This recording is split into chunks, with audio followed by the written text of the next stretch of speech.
जीव विज्ञान का नया टॉपिक और इकाई हमारी वही चल रही है, आनुवंशिकी और विकास। इकाई सेकेंड है। इकाई का नाम है आनुवंशिकी और विकास और इसका टॉपिक है आनुवंशिकी या आनुवंशिक विज्ञान अर्थात जेनेटिक्स। होती क्या है आनुवंशिक विज्ञान? विज्ञान की वह शाखा जिसके अंतर्गत आनुवंशिक लक्षणों की वंशागत तथा जनक और संतति के मध्य में जो समानता है और जो विभिन्नता है, जिसमें इसका अध्ययन किया जाए, उसे हम लोग कहेंगे आनुवंशिकी या आनुवंशिक विज्ञान।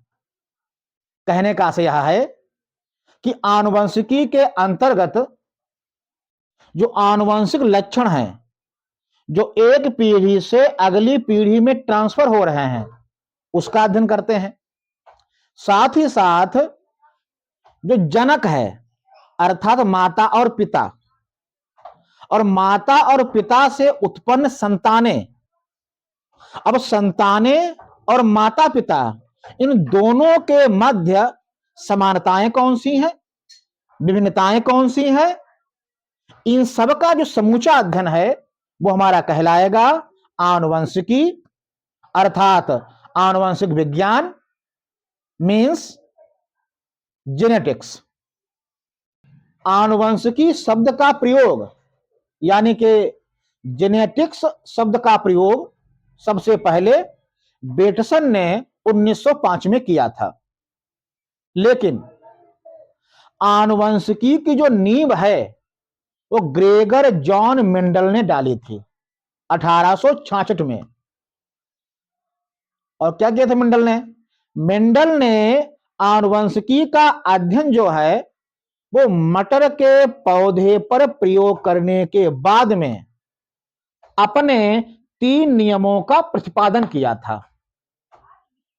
वहीं से यह नींव जो है पड़ी आनुवंशिकी की, अर्थात जो सबसे पहले जो वैज्ञानिक अध्ययन है आनुवंशिकी का, यानी कि लक्षण माता पिता संतानों में जाएंगे, एक पीढ़ी से लक्षण अगली पीढ़ी में जाएंगे, इसका जो वैज्ञानिक अध्ययन है वो सबसे पहले ग्रेगर जॉन मेंडल साहब ने ही किया था। ये ऑस्ट्रिया देश के नागरिक थे, अर्थात ऑस्ट्रिया में जन्मे थे और वहीं अपनी एजुकेशन के बाद में पादरी हो गए थे,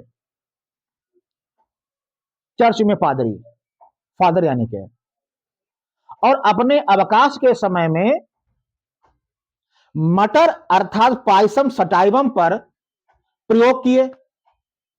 प्रयोग करने के पश्चात में उन्होंने 3 नियम दिए। लॉ ऑफ डोमिनेंस अर्थात प्रभाविता का नियम, लॉ ऑफ सेग्रेगेशन अर्थात पृथक्करण का नियम, और लॉ ऑफ इंडिपेंडेंट असॉर्टमेंट यानी कि स्वतंत्र अपव्यूहन का नियम। इन तीनों नियमों का जो डिटेल है वो आपको एक नए वीडियो में, क्योंकि ये क्वेश्चन अलग से आता है 3 नियमों वाला मेंडल के, उसका एक अलग से वीडियो बना के हम आपको पोस्ट करेंगे। तो इन तीनों नियमों का प्रतिपादन किया और आनुवंशिकी की नींव डाली। लेकिन जो शब्द है आनुवंशिकी का वो बेटसन ने 1905 में किया था। बेटसन ने ही मेंडल के नियमों की ख्यात दिलाई। मेंडल के नियमों को इस रूप में परिभाषित किया कि आज सभी मेंडल के नियमों को जानते हैं। बेटसन को मेंडल का बुलडॉग कहते हैं। क्या कहते हैं? बुलडॉग। मेंडल का बुलडॉग किसे कहते हैं? बेटसन को।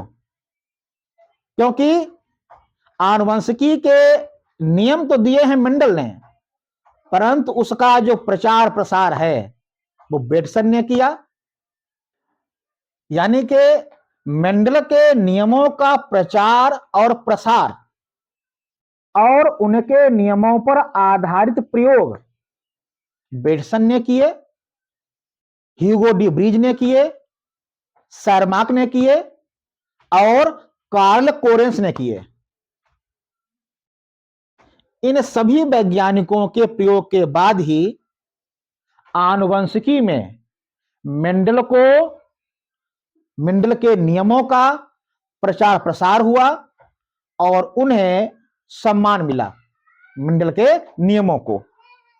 तो कहने का आशय यह है कि जो आनुवंशिकी है वो माता पिता के लक्षण बच्चों में कैसे जाएंगे और वो बच्चे जब परिपक्व होंगे तो उनके बच्चों में कैसे जाएंगे, इन सबका जो अध्ययन है वो आनुवंशिकी में किया जाता है। जय हिंद।